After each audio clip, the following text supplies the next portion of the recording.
రైతు రాజ్యం వివరాలు చూద్దాం. అగ్రికల్చర్ బీఎస్సీ ఎంఎస్సీ చేసి ఆ తర్వాత వీలైతే పరిశోధనలు చేసి పీహెచ్డీ సాధించి శాస్త్రవేత్తలవుతారు. వ్యవసాయ విశ్వవిద్యాలయాల్లో ప్రొఫెసర్లు అవుతారు. ఇదంతా చేయకుండానే ఓ రైతు తనకున్న వ్యవసాయ పరిజ్ఞానంతో రైతు కుటుంబ నేపథ్యంతో మేలైన వంగడాల రూపకల్పనలో కృషి చేసి దేశ విదేశాల్లో పేరు సంపాదించుకున్నారు. పలు పంటలకు సంబంధించిన వంగడాలను రూపొందించడమే కాకుండా వాటిని ఎంతో మంది రైతులకు అందించిన ఆయన వరి పంటలో అనేక ప్రయోగాలు చేసి సక్సెస్ అయ్యారు.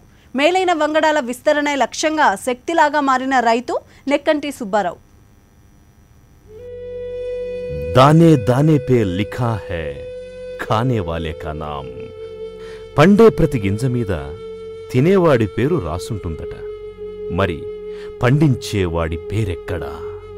పంట కోసం కడుపు మార్చుకొని కన్నీళ్లను ధాన్యంగా మార్చిన వాడి పరిస్థితి ఏమిటి?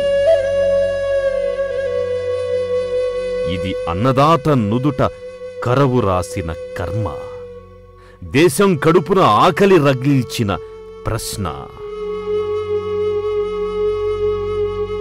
జనంతో పాటు పెరిగిన కరవు కాలం నాటి ఈ కథలో ఒక మలుపు ఆచంట గ్రామం.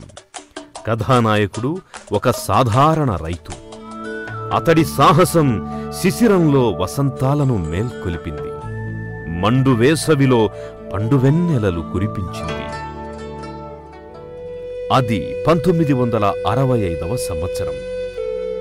దేశం కరువుకు నోరు తెరుచుకుంది. అప్పుడు నెక్కంటి సుబ్బారావు అనే ఆ యువ రైతు అన్నదాత సంక్షేమానికి, పల్లె సౌభాగ్యానికి నడుం బిగించారు.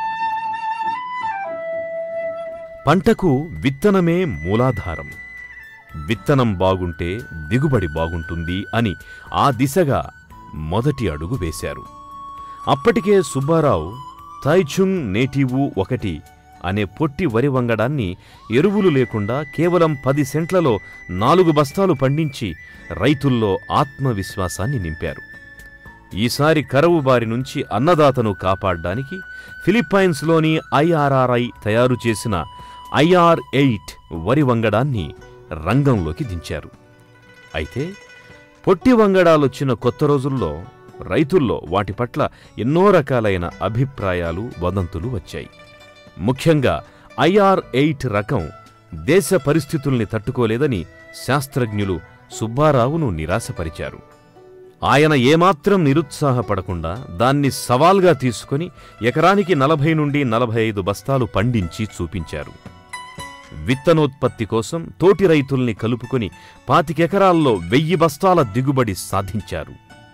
ఈ వరి వంగడం వీటన్నింటినీ తోసిపుచ్చి IR8 రైతుల పాలిట వరంగా నిలిచింది.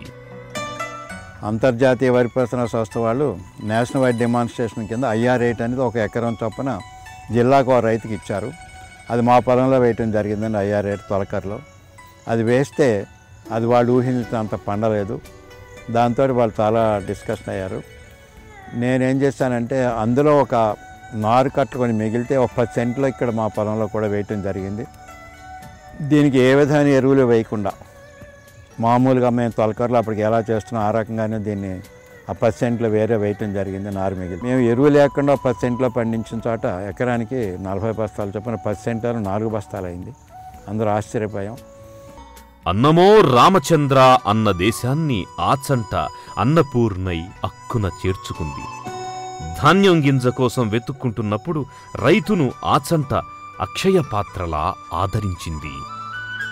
సుబ్బారావు రైతుల పాలిట దేవుడిగా మారిపోయాడు.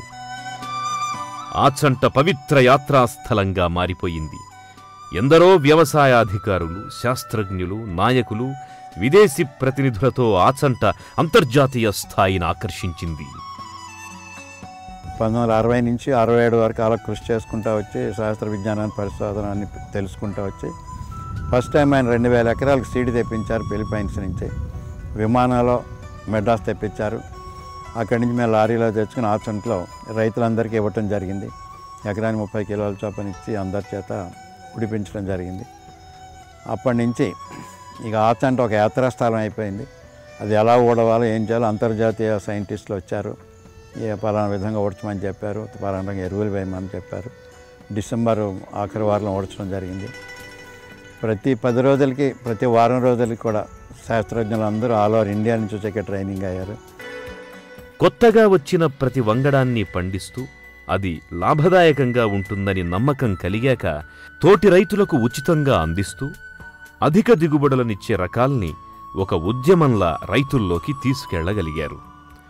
1968-69లో హైదరాబాద్ పరిశోధనా సంస్థ విడుదల చేసిన జయ వరి వంగడాన్ని సాగు చేసి అత్యధిక దిగుబడులు సాధించి శాస్త్రవేత్తలను నివ్వెరపరిచారు. IR8ని తల్లిగా తీసుకుని మన లోకల్ అక్కుళ్ళు కృష్ణాటల్ని క్రాస్ చేసి వీళ్ళు కొత్త రకాలు తయారు చేసి పడిపోకుండా హెచ్చు దిగుబడి ఇచ్చే రకాలు మన వ్యవసాయ విశ్వవిద్యాలయాలే రూపొందించారు. అవి రైతులకి ఎన్నాళ్ళలో అన్నం పెట్టినాయి. DRR వాళ్ళు జయ అనే ప్యాడీ తయారు చేస్తారు ఫస్ట్ టైం. ఆయన డాక్టర్ శాస్త్రి గారు రూపొందించారు. ఆయన పద్మశ్రీ బిరుదు కూడా ఇచ్చారు. జయ అనే వరి వంగడం దాళవాలో ఎంత గొప్ప దిగుబడి ఇచ్చిందంటే ఆ రోజుల్లో కూడా ముతక ధాన్యం అయినప్పటికీ మంచి దిగుబడి ఇచ్చేవాడికి రైతులందరూ రెండో పంటలో జయ, మొదటి పంటలో మార్టర్ వ్యవసాయ పరిశోధనా స్థానం వశిష్ట, గౌతమి ఈ రకాలని రూపొందించడం, ఆ రకాలు వేసుకుంటూ రెండో పంటలో అది, మొదటి పంటలో ఇదే వేసుకుంటాం వల్ల ఆ రైతుల యొక్క ఆర్థిక ఇబ్బందులు తొలగిపోయి 1976వ సంవత్సరంలో మారుటేరు వరి పరిశోధనా సంస్థ విడుదల చేసిన గౌతమి, వశిష్ట, స్వర్ణ రకాలను సాగు చేసేలా సుబ్బారావు రైతుల్ని ప్రోత్సహించారు. ఇవి పశ్చిమ గోదావరి రైతుల జీవితాల్నే మార్చివేశాయి. పొట్టి వరి వంగడాలు ఆ రోజుల్లోనే ఎకరాకు 2000 రూపాయలను మిగిల్చి అన్నదాతలకు భరోసానిచ్చాయి. NG రంగా అగ్రికల్చర్ యూనివర్సిటీ వాళ్ళు IR8తో సంకరపరిచి గౌతమి, వశిష్ట అనే 2 రకాల పొట్టి వంగడాలను రూపొందించారు. అది వరకు అక్కుళ్ళు కృష్ణాట్లు మాత్రమే ఉండేవి. ఈ తర్వాత ఈ 2 వంగడాలు వచ్చిన తర్వాత రైతాంగానికి అందుబాటులోకి విత్తనం వచ్చి నేనే ముందు పండించి కొన్ని వేల మందికి ఉచితంగా ఇవ్వటం జరిగింది. ఆ రకంగా గౌతమి, వశిష్ట అంటే అది వరకు అక్కుళ్ళు కృష్ణాటుకులు పోను అవన్నీ పడిపోయి ఎత్తేదికి పడిపోయేవి. ఇది పడకుండా చేశారు మన వ్యవసాయ శాస్త్రజ్ఞులు. ఆ గౌతమి, వశిష్టతో పాటు ఎన్నో ఏళ్ళ సంవత్సరాలు అవి చేస్తూ వచ్చాము. 1985వ సంవత్సరం ఖరీఫ్లో ఒక్క పశ్చిమ గోదావరి జిల్లాలో 2,73,000 హెక్టార్లలో వరి వేస్తే అందులో 1,25,000 హెక్టార్లను ఒక్క స్వర్ణ వంగడమే ఆక్రమించింది. అక్కడి నుంచి విత్తనాలు దేశమంతా విస్తరించాయి. అదే సంవత్సరం IRRI సిల్వర్ జూబ్లీ సందర్భంగా విడుదల చేసిన IR64 వరి వంగడం విత్తనం తయారు చేసి దాదాపు 3,000 మంది రైతులకు ఉచితంగా అందించారు. తరువాత దాదాపు 6 లక్షల ఎకరాల్లో సాగు చేసేలా సుబ్బారావు రైతుల్ని ప్రోత్సహించారు. వశిష్ట, గౌతమి అయిపోయిన తర్వాత మార్టర్ వాళ్ళు స్వర్ణోత్సవాలు చేస్తూ స్వర్ణ అనే రకాన్ని MTU 7029 అనే వరి రకాన్ని పొట్టి వంగడాన్ని అద్భుతమైన వరి వంగడం ఈవేళ స్వర్ణ ప్రపంచంలో అన్ని దేశాల్లోనూ రూల్ చేస్తుంది. స్వర్ణ అనే వరి వంగడం అది మా స్వర్ణోత్సవంలో రిలీజ్ చేస్తారు కనుక అప్పటి ముఖ్యమంత్రి NT రామారావు గారు, అప్పటి కేంద్ర ఆహార మంత్రి బూటా సింగ్ గారు వచ్చి ఆ వెరైటీని విడుదల చేశారు, స్వర్ణ అనే వెరైటీని. ఇప్పటికి కూడా దాని నుంచి ఎన్నెన్నో రకాలు ఎన్నెన్నో ప్రయోగాలు చేస్తున్నారు అన్ని దేశాల్లో కూడా. స్వర్ణ అంత గొప్ప రకం. ఆ స్వర్ణ ఇప్పటికీ ఈస్ట్ గోదావరి, వెస్ట్ గోదావరి లక్షల ఎకరాల్లో ఉంది. ఆ తరువాత శాస్త్రవేత్తలు MTU 1010, IPLA 1100 రకాలను సంకరపరిచి తయారు చేసిన 1061 రకాన్ని 1000 మంది రైతులకు ఉచితంగా అందించారు. ఇది తెగుళ్లను, దోమను తట్టుకొని రైతుకు ఆర్థికంగా ప్రయోజనం చేకూర్చింది. ఆ స్వర్ణ తర్వాత కూడా మార్టర్ శాస్త్రజ్ఞుడు డాక్టర్ PV సత్యనారాయణ గారు లాంటి మహానుభావులు వచ్చి, డాక్టర్ శంకరరావు వచ్చి 1010 అని IR64 నుంచి 1010 అనే రకం కూడా దాళలో తయారు చేసి మంచి వంగడాన్ని ఇచ్చారు. మంచి 40-45 బస్తాలు ఇస్తుంది. అలాగే 1064, 1061 ఇంద్ర, అమర అని 2 రకాల పేరు పెట్టి ఇప్పుడు ప్రస్తుతం రూలింగ్లో అవి ఉన్నాయి మాకు. అమర, ఇంద్ర ఈ 2 కూడా మార్టారు పరిశోధనా స్థానం నుంచి విడుదల చేశారు. ఆ 2 రకాలు ఇప్పుడు స్వర్ణ. ఈ 3 మొత్తం 1075 అదొక అశ్వేని అని ఒక రకం వచ్చింది, పుష్యం అనే రకం. ఇవన్నీ కూడా మార్టారు పరిశోధనా స్థానం నుంచి ఇచ్చిన శాస్త్రజ్ఞులు ఇచ్చిన రకాలే. వీరి కృషి ఒక్క వరి వంగడాల విత్తనోత్పత్తికి మాత్రమే పరిమితం కాలేదు. నెక్కంటి సుబ్బారావు 1969లో మొక్కజొన్న వేశారు. ఇందులో ఎకరాకు 23 క్వింటాళ్ల లెక్కన పండించి నేషనల్ సీడ్స్ కార్పొరేషన్ అధికారులను ఆశ్చర్యపరిచారు. నేను ఏలూరు దగ్గర హనుమాన్ జంక్షన్ దగ్గర 100 ఎకరాల కౌలు తీసుకుని పొలం ఎర్ర నేలలో బోర్వెల్స్ కింద మొక్కజొన్న సేద్యం కూడా మొదలుపెట్టాను. మొదటి నుంచి కార్బోఫెరాన్తో విత్తనం శుద్ధి చేసి మొక్కజొన్న వరుసకి 30 అంగుళాలు మొక్కి అడుగు దూరం వేసి చక్కగా చేశాను. మొదటిసారి నాకు అది అనుభవం. ఆ మొక్కజొన్న అలా వేసి పెంచితే ఫ్లవరింగ్ టైంలో పిప్పొడి రాల్చకుండా ఆడవరుసలో వెన్నులని 6 వరుసలో వెన్నులని పైన తీసేయాలి. పిప్పొడి రాల్చుకొని స్వపరాగ సంపర్కం అవ్వకుండా ఆ వెన్నులని ముందుగా తీయాలి.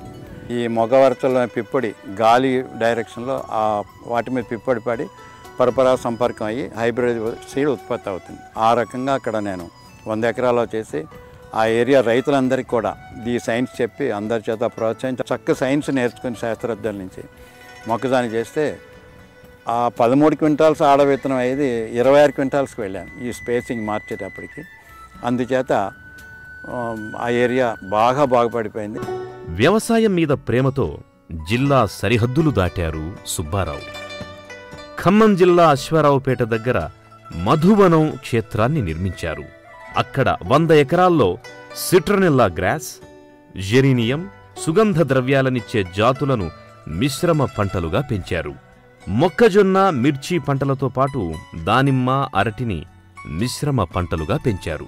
ఆయన వరి, సజ్జ, జొన్న, మొక్కజొన్నతో పాటు అరటిలో కూడా అద్భుత విజయాలు సాధించారు.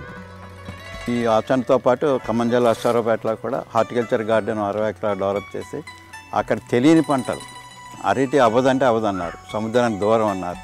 అరటి అవుతుంది, సముద్రానికి 90 కిలోమీటర్లు ఉందని చెప్పి అరటి వేసి ఆయిల్ పాము వేయించి అక్కడ కొత్త రకాలని చూపించి వాళ్ళందరికీ సంతృప్తి కలిగేలా అన్ని రకాలు చూపించాను.